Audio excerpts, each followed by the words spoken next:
Welcome to my virtual campfire. I'm Crystal Kelly. It is times like these that our ancestors would have started telling stories around a campfire, searching for meaning in our existence. We all have our corona stories to tell. Think of our phone as the warm glow of a virtual campfire. Each week, listen to stories from all over the world about how we, as humans, fit into the vibrations of Mother Nature and the universe. Collectively, let's co-create a future through conversation and storytelling and music. With love.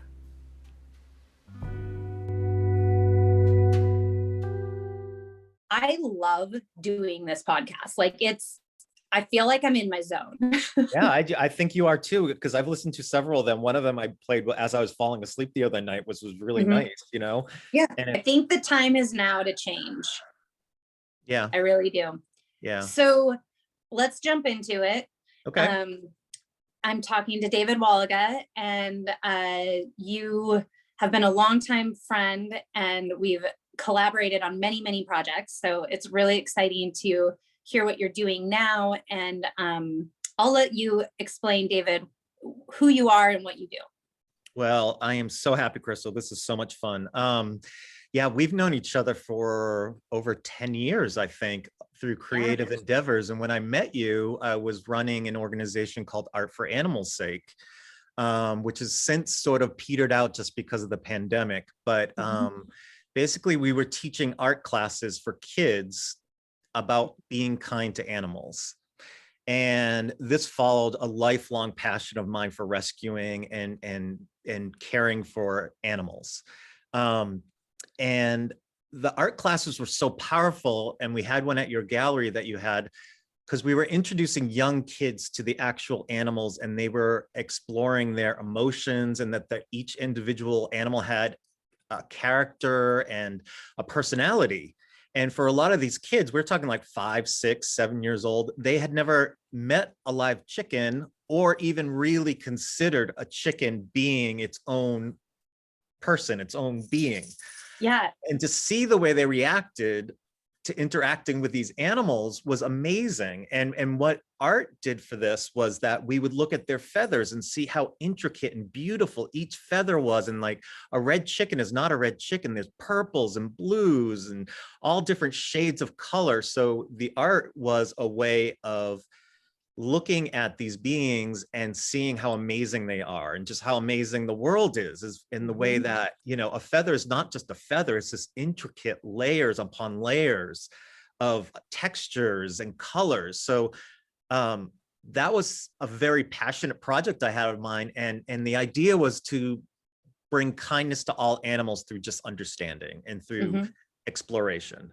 And through this, I would introduce different animals to different classes and different age groups. And I ended up rescuing 4 baby rats about 5 or 6 years ago, because the perception of rats in society is that they're the carrier plague, they bring diseases, they supposedly started the Black Plague that decimated Europe in the 1359 or 57.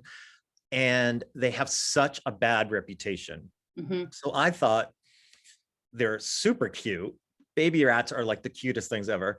And so I adopted 4 baby rats with the idea that I would introduce people to these rats. And if by shedding some light on how amazing they are, by extension, you could extend that to every animal, and every animal has its own special and unique qualities.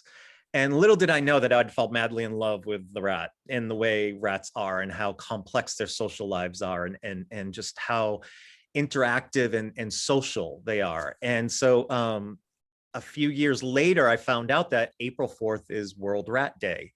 And this is just a phenomenon known, you know, everybody picks a day and they make it about a certain animal, but it is a big deal that April 4th is World Rat Day. And I did an exhibit around the rat in about 5 or 6 years ago, and it actually traveled through San Francisco, and I had plans on going other places, but it would just talked about the complex social lives of rats, about their emotions. And then I wanted to shine a light on the fact that they are the most abused animals on the planet, or one of them, for laboratory reasons, for experimentation.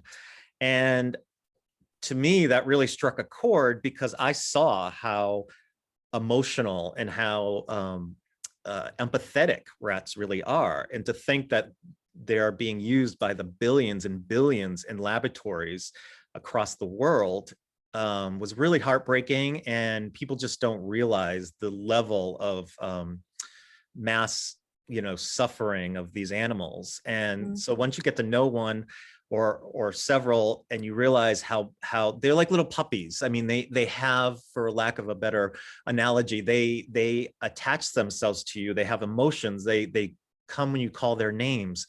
And if people thought of rats in that way, if they extended their love for their cat or dog and put that onto a rat, you wouldn't be able to experiment them on them anymore. It would shift the whole discussion.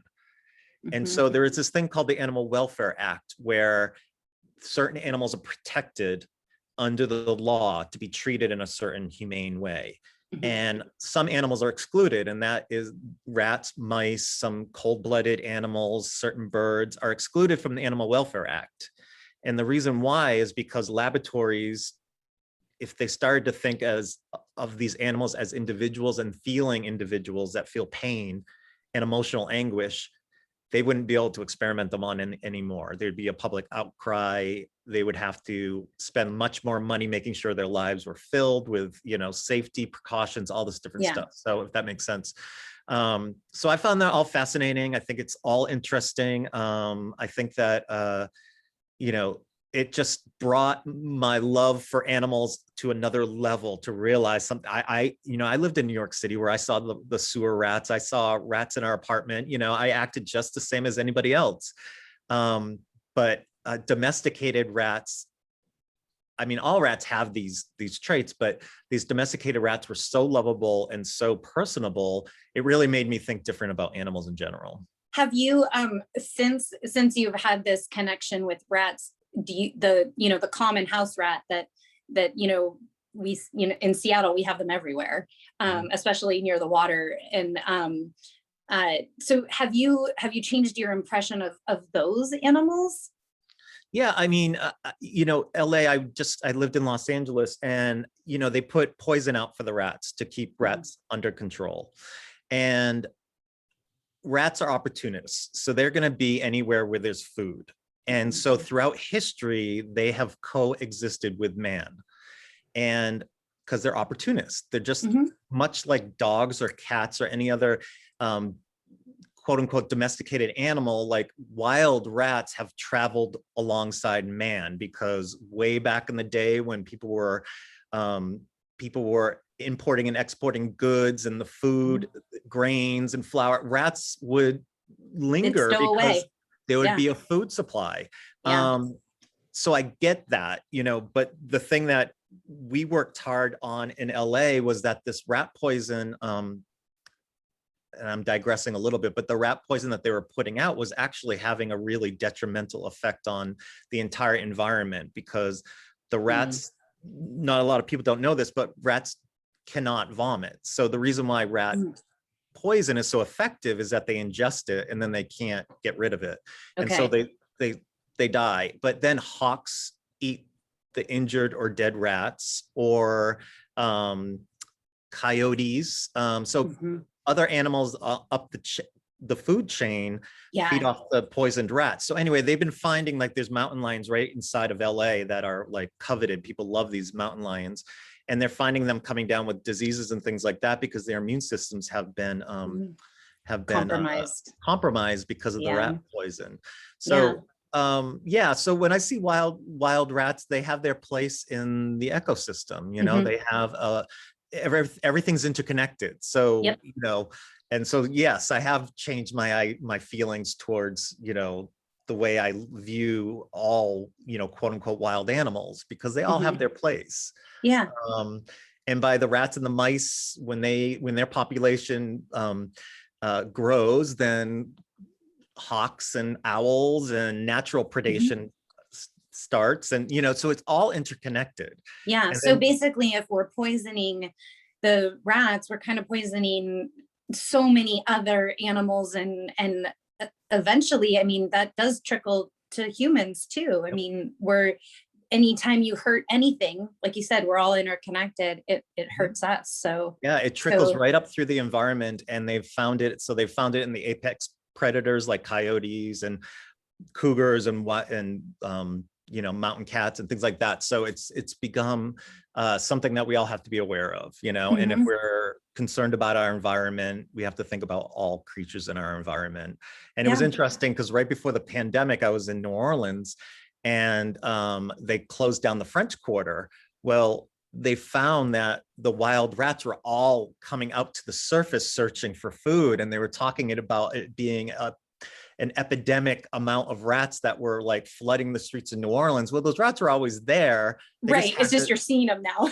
Yeah, they just had to come out to find food and actually search for it instead of it being readily available. So yeah, so I think that it's interesting how, like, once you start to examine one animal within the whole chain of life, that it affects everything. If you start to impose something on one, it's going to work its way around, you know? Yeah.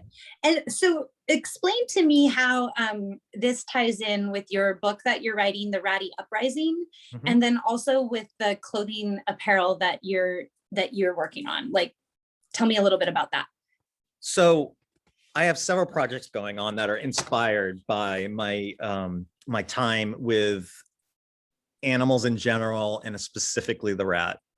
My book is going to be called The Rattie Uprising, and that was the name of an exhibit that I had that traveled around.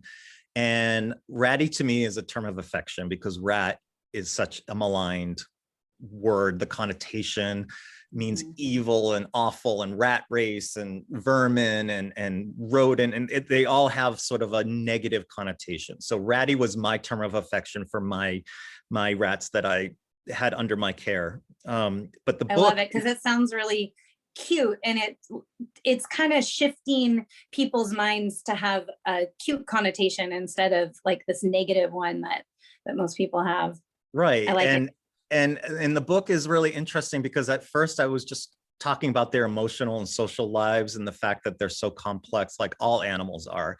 But I also started to dive into some of the folklore and mythology that are based in rats. And like supposedly the rat is the first zodiac symbol because the rat was the first animal to approach the Buddha. And so that's why the rat is the first symbol in the zodiac. I'm not an expert on zodiac signs or whatever, but the rat, that's why it's the first animal in the zodiac signs, is because it was the first animal to approach the Buddha, and the Buddha gave it this special place. I love it. And then the Pied Piper, if you know the story about the Pied Piper, well, supposedly the Pied Piper plays his magic flute, and this town is infested by rats, and he brings the rats off into the river and drowns the rats in the river. Well, that was supposed to be an analogy for some sort of sickness. They think it was the plague, but some sort of sickness that was ravaging this town. And the Pied Piper brings the rats to the river and rids the town of this sickness. And that's all rooted in rats and mythology of rats. Dracula has, every time Dracula comes in Bram Stoker's Dracula, every time he appears, there's this image of rats and their glowing red eyes. Like rats just permeate all of popular culture. And there was actually a book called The Rat Man's Notebooks, and the movie that was made from it was called Willard. And Willard was one of the first, not really one of the first movies, but one of the first mainstream movies, even before Jaws, where there was a wild animal, quote unquote, that was taking revenge on humans. And this started a whole genre, and Stephen King took off with this, you know, with Cujo and a couple of his other books. And this started, I think it was in the 1960s when they wrote this book called The Rat Man's Diaries. And so, and then of course, nowadays we have Ratatouille, who that's the one I was gonna say. And you know, and Stuart Little, and you know, so the image of rodents and rats are just all throughout popular culture, and I find it fascinating, some of the mythology and folklore where this, I love how you're stringing it all together, you know, like, because I don't think people think about rats too often, quite honestly. I mean, it's not a topic that I talk about with many people. Mhm. And other than like, you know, if your house gets infested by them, then, you know, there's that. But Yeah. I don't know many people who have them as pets and who regard them the same way that you do. And so I just love how you're stringing it all together and bringing it back to really like the core of just being kind, you know, and Exactly. compassion. And that's the whole idea, is that if you can find something lovable in one of the most maligned animals on earth in perception, then by extension, all animals can be loved and all animals Yeah. can be appreciated more than anything, just respected and appreciated. You And know, so it's so funny. I just realized, this just popped into my head, that your Rattie Uprising book has very, very similar intentions to the book that you and I have worked on together about the bird poop art, because it's like little birds who poop art. It, you know, poop is considered icky and not, you know, but then changing that framework of thinking that, oh, the image of it could actually be interesting, you know, like an organic Rorschach test or something. And I never realized how those two projects are kind of combined for you. yeah, I didn't even realize that's a good thing. I mean, we have something, you know, deeper in common. Yeah. Well, And I think by definitely. extension, art and animals and storytelling, it all has something fantastic to give, and especially to kids, you know, it's like their brains are so wired to be fascinated and interested, you know, and I think as adults we shut that down and we stop exploring or asking why, or, you know, where did this come from, where did this perception come from. So more than anything, the overall umbrella of my love and interest in smaller animals and in animals in general is that they all have importance in some way in the world, because Yeah. they wouldn't exist if they didn't.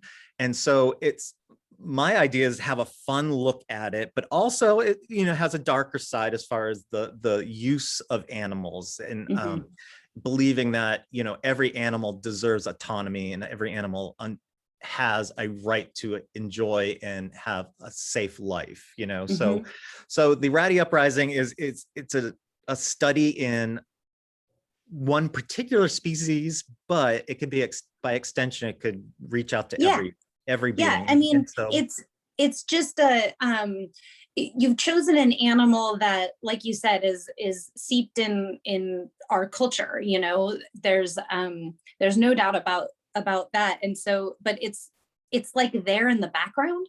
Do you know what I mean? Like yeah. it's not something that people talk about a lot. And so it's interesting that you found something that's so commonplace, yet isn't discussed. And you know, raising those vibrations of just even having the conversation, even you giving love to your ratties. And you know, like I see the pictures that you put on Facebook and Instagram, and and they're really cute. Like I have to say, like I didn't Yeah. realize how cute these little creatures could be. And I think one time you even your rat had like chewed something and it made kind of like a pattern, and it was like your rat was making art, and I Yeah. thought that was the coolest thing. Yeah.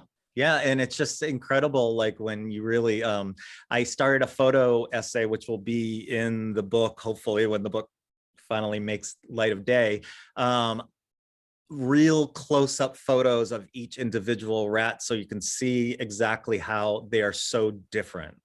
They're so physically different when you get really close up to them, and they have such different personalities. And, you know, I mean, I think, you know, we could make a case that any, you know, if you see how different every dog is, every cat is, every animal has its own life and its own individuality, you know. So so my most recent thing is that I started a clothing line called Power Plant apparel, and it's basically, I'm vegan and I believe in a vegan lifestyle, and the idea is that it would be friendly plant-based ideas on apparel, you know, so fun designs that have an animal friendly theme to them. So Yeah.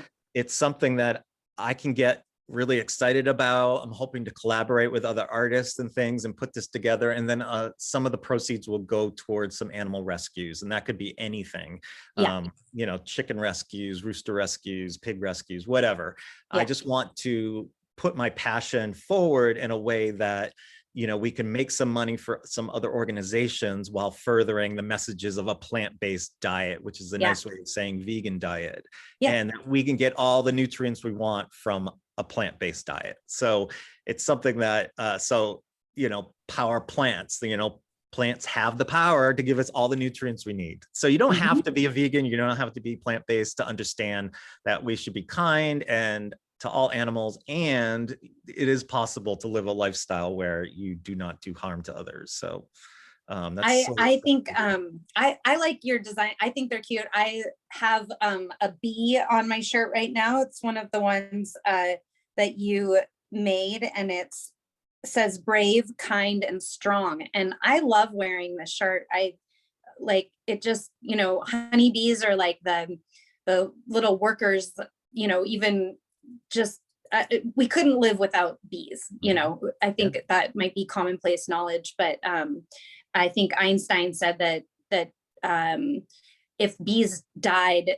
humanity would have 7 years before they perish. So you know, I picked the bee. I really liked it, and I consider myself a little worker bee too. So bees are a great example of a you know, a creature that if they were to be eradicated, we would be eradicated. You know, it's like, it's the whole cycle of life. And if they were not here, they wouldn't pollinate the plants, and we would perish. And so, you know, something that, you know, 20, 30 years ago seems so insignificant and people probably didn't understand. Nowadays, we understand that, you know, the balance of life is so delicate. And if one thing goes away, then it has ramifications for all of existence. So yeah, it's really interesting once you start to delve into how everything's tied together. It really is. And it's kind of, that brings me to, just in my mind, it brings me to something that I'm very passionate about, is water, like clean water. And it's so aligned with what you're doing too. I mean, it all comes down to compassion, and like, plants have the ability to heal, and plants can assist in the healing for water. You know, they can filter it. It's all connected. So it's really, I think when we start being aware, like raising awareness, and and collectively aware of these things that might seem like the minutia of life, they're actually they're macro in scale. They might be small, but it has huge ramifications if, you know, it tips that balance, like you're saying, of that system. And I think that now people are starting to realize that these things are fragile, you know. And don't you think it's also a perception thing, right? Like, we take for granted that water is always going to be here for us, and there's always going to be a supply of fresh water. But we know now that the plastics are seeping into the oceans because of our society, because of consumerism, and microplastics are filling the bellies of sea turtles and in fish. And, you know, it's just like, once you start to think about it and you actually delve into it, you realize that we have a bigger responsibility in this world than just to push through. And I think even just like having this conversation, like one thing I heard the other day is that if you can just cut your shower by 1 minute, like just make it 1 minute less, or instead of choosing to get a plastic bottle, use a reusable cup. You know, just even if every day each person on this planet made one positive decision, it would have a huge effect. So I think that, like, thinking about just you talking about kindness to animals, in my day, I know I'm going to notice a cat and I'm probably going to stop and pet it, even though I don't always do that. You know, it's like, so I think, you know, I think that I hope anyway, that these conversations can just make one little tiny change in someone's day, and they'll think of something differently. That's my vision. And I think we're at a turning point. I really do, because people are having this discussion more and more, especially when you bring up the oceans, and the oceans are life. And the plastics feeding into the ocean is having a detrimental effect. And like, you know, we just took it for granted for so long, and it's becoming part of the mainstream discussion. And after that, it will ripple through, and hopefully change will happen, right? Yeah.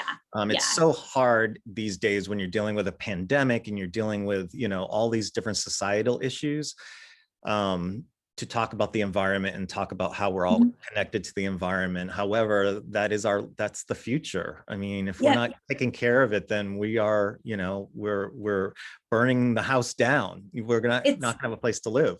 Yeah, it's true. I mean, the media's narrative is really all about coronavirus right now. And that is, it's an important thing to talk about. We all need to be educated about it. And we're all learning. But I think that it's not paramount, actually. I think our environment is paramount, and having a planet to live on is important. And I agree. I think space exploration is amazing, and I think we should do it. And I think it's part of humanity's path. But I also, I was listening to a shaman down in Australia talk, and he was saying that we can't look to the stars until we can take care of the dirt beneath our feet. And so in a way, I think that the space exploration is a little bit premature, because, you know, we can't even take care of ourselves yet. How could we go to another planet and think that we can take care of that, you know? Right. So I think that I do think it's actually paramount to be talking about Mother Earth and the environment. Yeah. And, you know, I think you're right on, as far as like, I've been to Africa, you know, and fresh water is life, literally is life. You know, the difference between kids growing up and being healthy is having access to fresh water. And we take that for granted, being on this part of the world where it just comes out of the tap. You know, so it's just becoming aware and becoming more and more conscious of it. And, you know, we're sounding like we're 70s environmental hippies, but it's true. I know, it's totally. Like things come around, and it's true that we just can't, it gets to a point where you just can't deny the connection anymore, you know? And I am like, remember during the middle of the pandemic when like you would see the lagoons of Venice were clearing up, and jellyfish and things, and it was so amazing.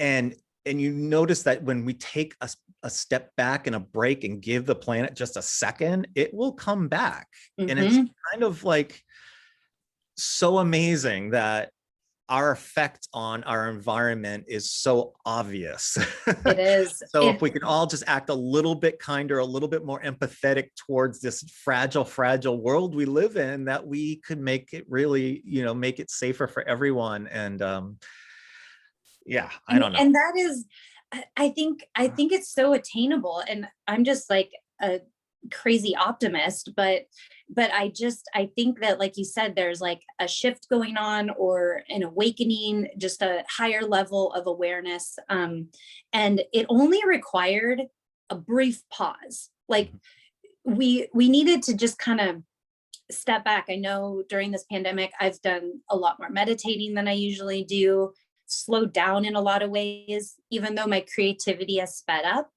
I myself have kind of slowed down. And it's kind of an oxymoron. Never would have thought that would have been the case. Yeah, we've been forced to do that. And you know, the not to go back to the negative, but you know, just walking around while I'm walking the dogs and stuff, just seeing the masks that everybody's wearing like all over the place. So we just still have to stay vigilant and you know, really understand that, you know, like and it's not I'm by no means trying to make the pandemic seem like it's not a big deal. It absolutely is a huge deal. And you know, and many people have suffered, and in fact we're kind of all suffering right now in different ways, you know, but there is it's I'm just trying to make positive of you know, the darkness, because definitely I can always see the light. Well, there's the light there. I can see it. There's been a forced self-reflection, Mhm. and Yeah. just by being isolated, you are forced to like really look at Yeah. yourself and look at your place in the world. I want to ask you about a project that we've talked about a few times. You've told me, but your project when you were doing your Bigfoot documentary, and how did you? And I'm fascinated by mystical creatures, or Mhm. I believe in Sasquatch. I think Bigfoot is real. I think that they're interdimensional beings, and I'm from the Pacific Northwest. I've spent lots and lots of time in nature, and I think many times they've been kind of looking down, or looking.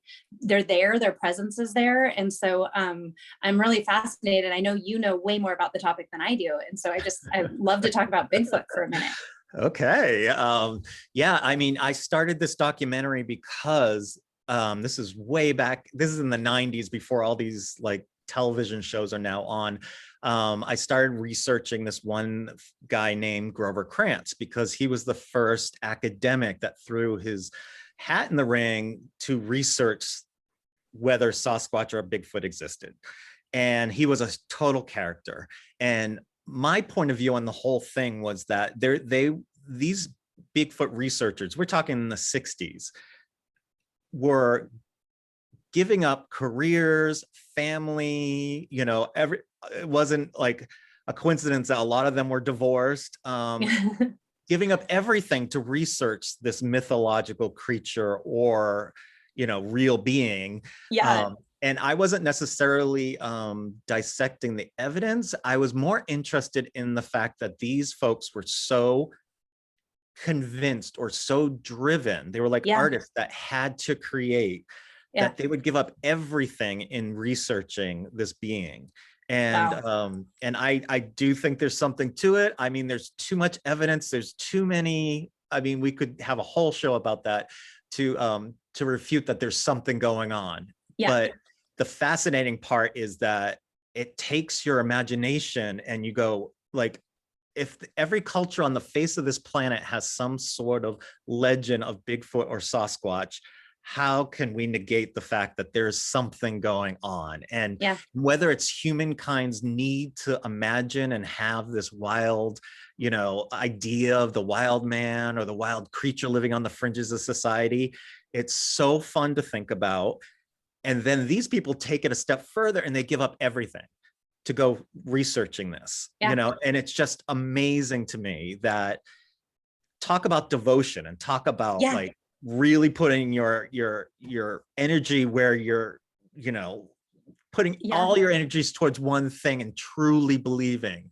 It's a passion for sure. It is a passion, and God knows in this world, we need more people that are passionate, so many people live their lives without true passion. So someday that will see the light of day, because these folks are interesting, they're devoted, and they're passionate. And I love how you made it a more of a human story. Like it's, it was about Bigfoot, but it becomes that human story.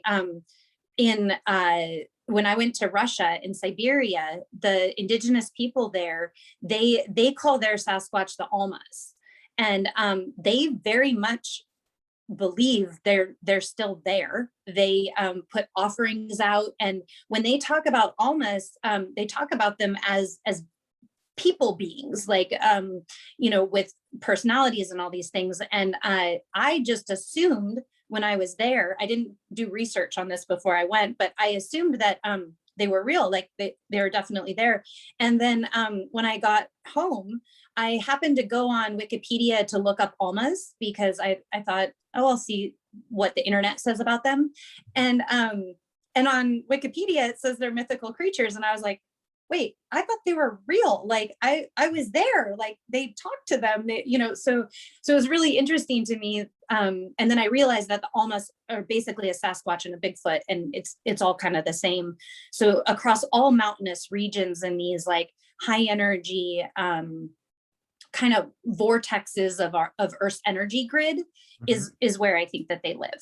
Yeah, and it's like, you know, I went all over British Columbia to go interview these researchers, and there are indigenous tribes and First Nations tribes, or First Nations people, that they're like, they exist. Of course they exist. They're there, and they take them. Yeah, they talk to them.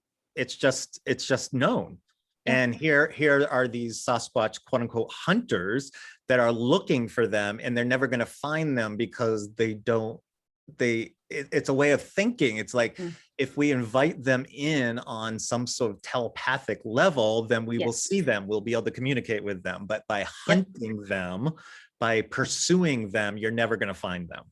So that's an interesting metaphor, right? It's like, if you can just let it go, like it's like meditation in some way, that if you could just let it go and accept and just like let the mystical things sort of come into your being, then maybe you'll see one, you know. It's it's a universal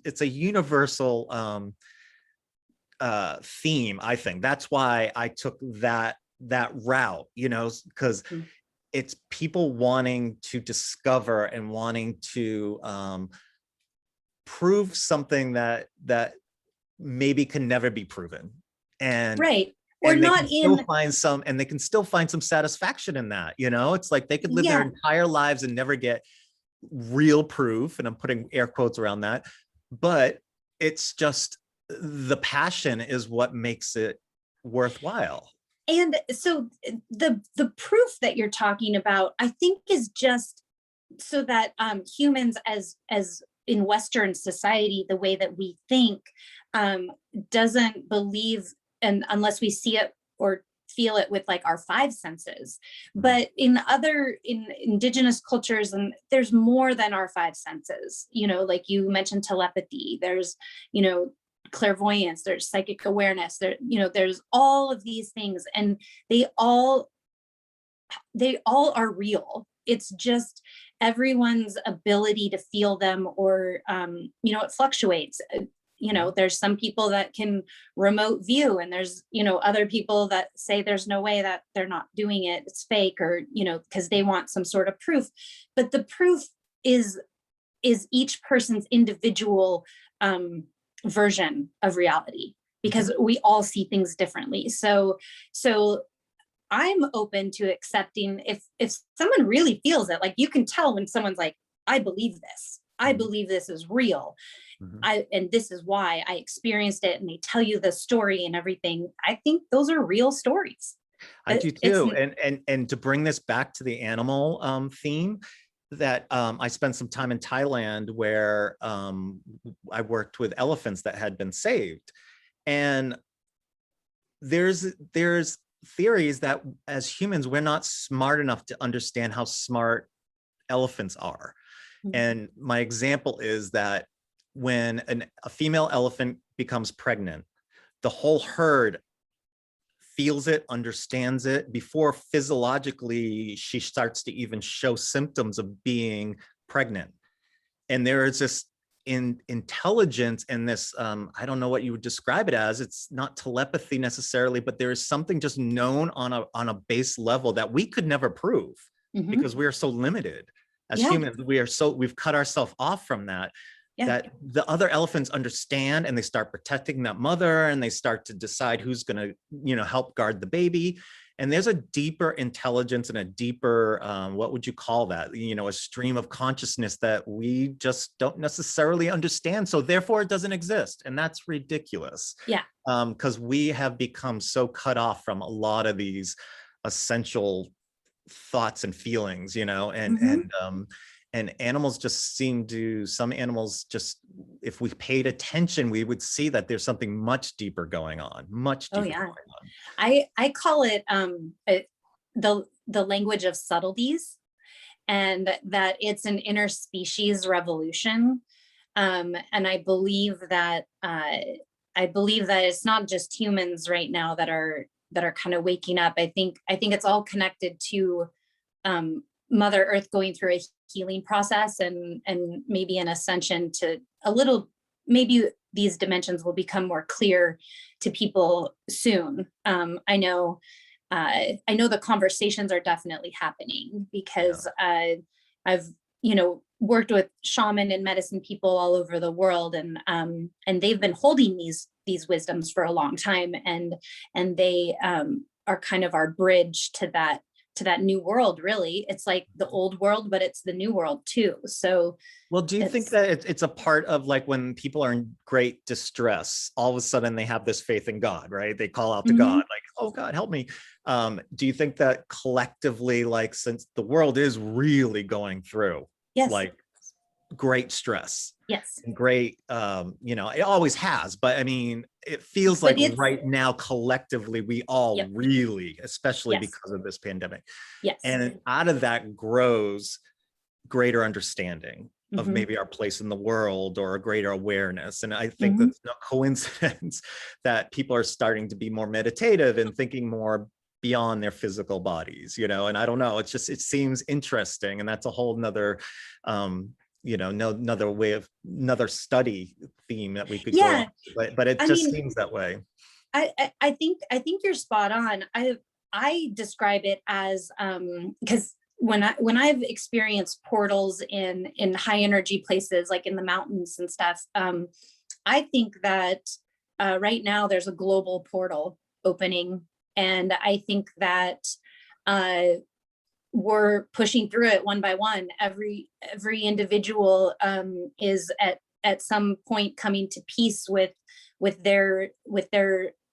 themselves, with where they are in society, with what their true soul purpose is. Like, why are they here? What, and I think one at a time we're awakening, and I call it the cosmic train, and it just keeps getting longer and longer. And I think eventually that cosmic train is going along the energy's grid system, and it's doing things to I hope make us more compassionate and kind, and like what you're doing with awareness of animals, and what other people are doing, with environment, and just all of these things. I really think we're just pushing through one at a time, and the more that we talk about it, I think the more change can happen for the positive. I agree completely. And that's why I think it comes right back down to having a sense of mystery and a sense of discovery, and, being open to certain things. And, as you there's more and more and more to discover every single day. It's so true. It's like you think you learned something new, and then all of a sudden you're like, wait a second, I don't even know what's going on in the world anymore. Like things are moving so fast. It's an exciting time to be alive and be a human. It's and I think we're all here at this point in time. There's no coincidence. You're here to raise awareness for animal rights, and and we just all have our little niche. And a water shaman that I'm friends with, she says it's just like a big puzzle, and we each are just a piece of the puzzle. And what we're doing right now is we're just putting that puzzle together, and learning every day, like what that puzzle's going to be. It's a cool way of thinking of it. That's very cool. That's awesome. Well, let's keep doing it. Let's keep bringing projects that are going to be how boring would life be if we just said, it is what it is, and so that is the other thing, is like we also have to have fun. Like, all of this is serious, but we gotta have fun.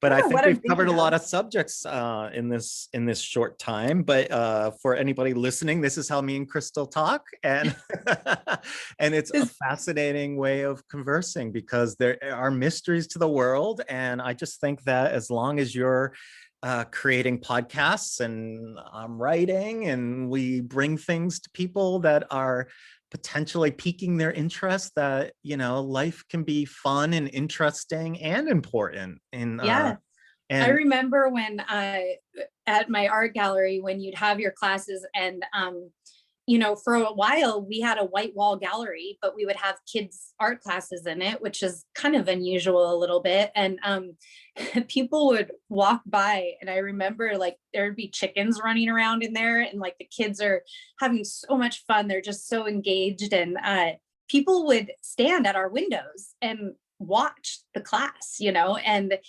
that's one of those things that like you not only made a difference in those kids' perception, but all those people that just were bystanders of, lived in the neighborhood. And I know a lot of neighbors would say like, what do you do in there? Like, what's going on? There's like feathers flying sometimes, and, like all these crazy things. And, but I think that really kind of like woke people up, like, wait, what is going on? Like, and so I like so much of the work that you do is waking, just maybe sometimes jolting, like rats, like you love rats. That's surprising, I mean, I could have chosen kittens or puppies.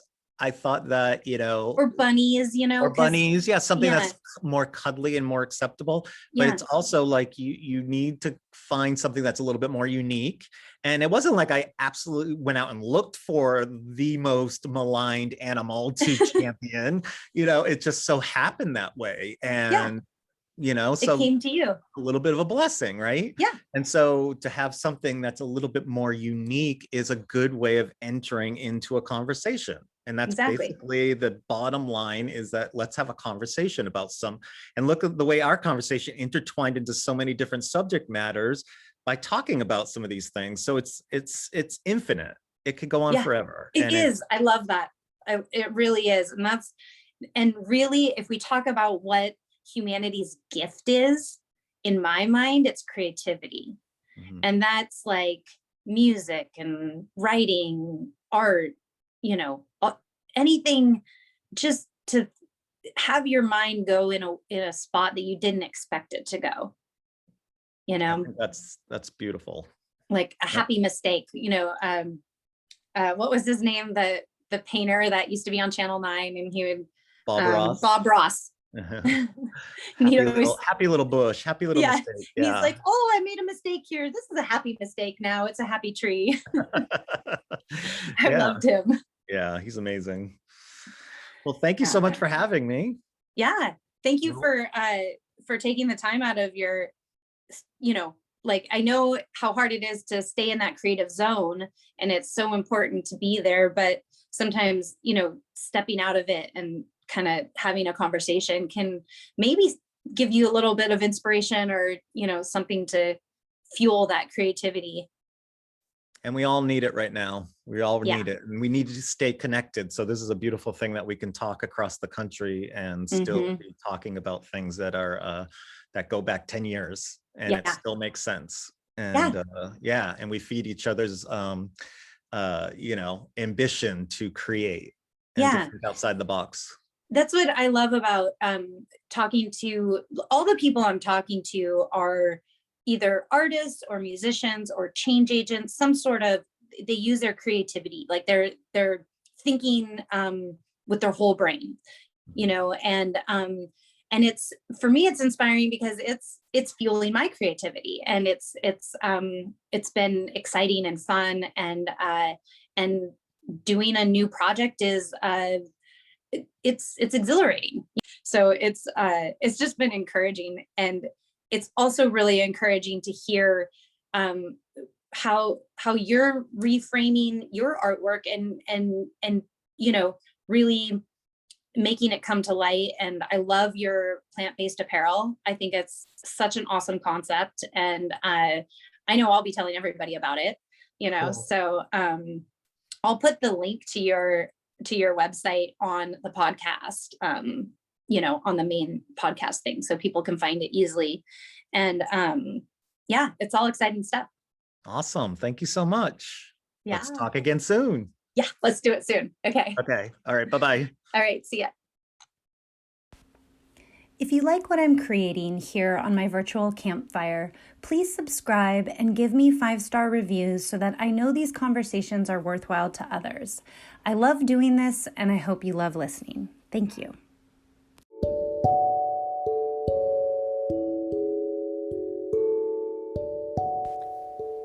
Thank you for listening to my virtual campfire. I'm humbled and grateful, and with heartfelt thanks, thank you for listening all the way to the end. I hope that it caused a vibration or a thought or sparked something inside of you to make a positive change.